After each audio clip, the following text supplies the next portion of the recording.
Hello YouTube and welcome back to Friday Minis. Today we're going to be talking about compression. No, not file compression, you know, the thing that makes files smaller. Instead, we're going to be talking about an audio effect called compression. Now this effect is commonly used to make things sound louder, even though compression technically doesn't do that. So yeah, in fact I do it to all of my videos as well. What you're hearing is quite highly compressed audio. So today what we're going to do is we're going to take a closer look at the whole concept behind compression and how it works. Now the whole idea behind a compressor is simple. Essentially what it's going to do is it's going to reduce the dynamic range of a track. So take a look at the narration clip for this episode of Friday Minis. You'll notice that there is quite a bit of silence where I actually sit and contemplate life, and then you can see bits where I'm actually talking. You can see the waveform is actually higher. So the idea behind a compressor is this. Anything exceeding a certain threshold of volume is going to actually become reduced in volume. That's why often with compressions you actually see this particular kind of graph. Essentially, everything from here to here is going to be left untouched.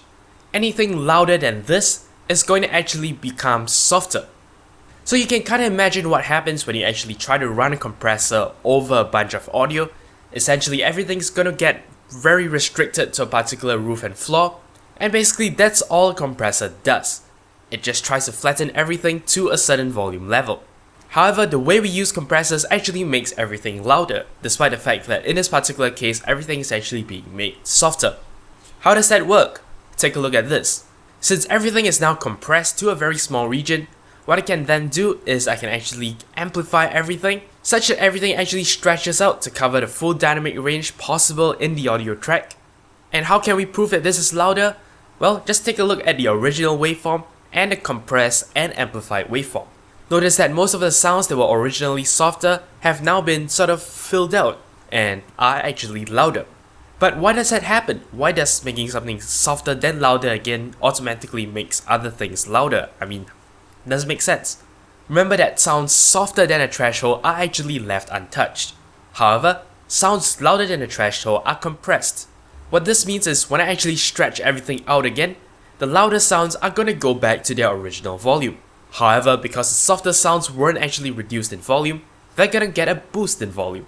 And basically that's it. That's how a compressor works. Now, of course, a compressor has a number of settings. These include where the threshold is. You can actually also adjust the amount of compression for sounds that exceed the threshold. Of course, for a more subtle effect, you bring it down so that the compression is less. And for a stronger effect, you crank it way up. Similarly, you have the attack and decay times. This is for when the compressor actually kicks in and when it actually stops its effect. It can actually do so gradually. And that's it. That is the compressor effect. Don't forget to like, favorite, comment, subscribe, and follow me on Twitter. Until next time, you're watching 0612 TV.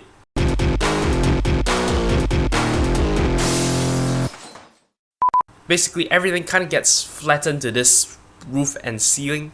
Roof and ceiling are the same thing. Let's try that again.